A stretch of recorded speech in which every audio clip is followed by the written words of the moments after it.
நினைப்போம் தெரியுமா? அந்த சிஸ்டர் இருக்காங்க பாருங்க, ஊழியன்னா அவ்வளவு வாஞ்ச ஓடி வருவாங்க.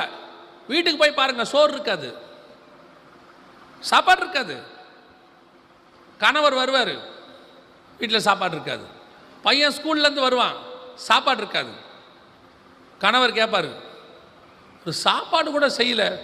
இந்த அம்மா சொல்லும், பிசாசு மாதிரி பேசுகிறாப்புல, நான் ஊழியத்துக்கு போகிறேன், சாப்பாடா முக்கியம். இதுவே அந்த ஆள் சொன்னால் எப்படி இருக்கும் யோசிச்சு பாருங்க. நான் ஊழியத்துக்கு போகிறேன், அரிசி பருப்பு வாங்க மாட்டேன். அப்போ மட்டும் என்ன சொல்லுவியா? ஊழியம் ஊழியம் ஊழியன்னு போனால் சோறு எப்படி வரும் கேட்பீங்கல்ல? அதே கேள்வி இப்போ அவர் கேட்பார்ல. உங்களை ஊழியம் பண்ண வேணான்னு சொல்லலை, உங்களுடைய முதல் சாட்சி உன் வீட்டுக்குள்ளே இருக்கு.